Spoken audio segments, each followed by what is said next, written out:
Hey guys, 63 here, and today I'm going to show you an extremely important keybind for the crouch jump that will probably save your life and absolutely save you time. The majority of people in this game probably know how to do the crouch jump or have seen their favorite streamer do it in order to scale higher walls and get through windows in sticky situations.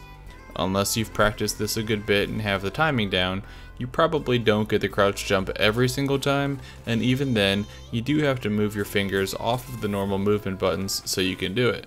Now let's talk about this amazing keybind. So here we are in the settings, and it's important to note that we have sprint bound as our left shift, jump bound as spacebar, which are both default, and I've changed crouch to C, but that one does not matter, you can keep it however you like. What we're going to be doing in this video is changing the secondary binds over here. Go ahead and left click in the secondary bind box for jump, and you're going to press and hold shift, and then press and hold the space bar, and while both are held down, go ahead and click apply. Next, left click in the secondary bind box for crouch, and you're going to press and hold shift, and then press and release the space bar once. And after doing this, the apply button should have lit up, and while continuing to hold shift, click apply. And now you should have the same secondary bind of shift plus spacebar for both crouch and jump. I found that applying the secondary binds in this way is the easiest way to get around the interface fighting you for having the same bind twice, as it will usually try to get rid of the first one when you enter it a second time. Now what exactly does this keybind do, you might be asking?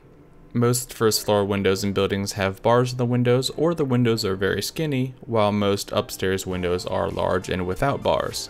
This keybind allows you to effortlessly jump out of windows every single time using the same mechanics you've trained yourself to use in all other games. With this keybind, every time you are holding shift to sprint and you jump, your character will automatically crouch in the air and you will leap through the window every single time without fail. And if you did not already know, when you crouch jump through a window with glass, you do not break the glass, so you can get out of a building silently and your enemy will be confused because all of the windows will still be intact. This can be increasingly helpful in the 3-story buildings where there is no roof access. Normally there would be no exit, and enemies coming from below would assume they have you trapped on the top floor and might try to grenade you and then rush up the stairs.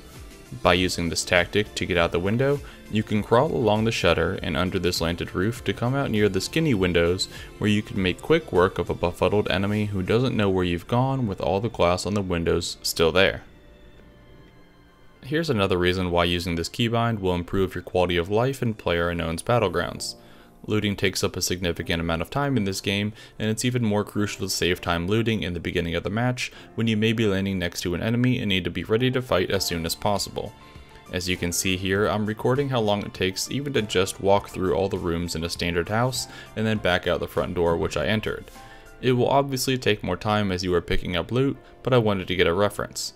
To get to the last room of a standard house and out, it takes roughly 27 seconds.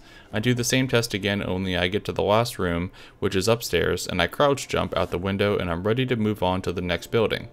Looting a building and crouch jumping out the window only takes roughly 22 seconds, and you're probably already closer to the front door of the next building, which I did not factor into this. You can loot roughly 6 houses in the time it takes someone else to loot 5, and that 18.5% increased loot speed is a massive increase. Now that's all I have for today, guys. I really do encourage you all to try out this keybind, as it really does make a not so exciting part of the game much more manageable. If you enjoyed the video, you can support me by subscribing to the channel, and I'll see you guys next time.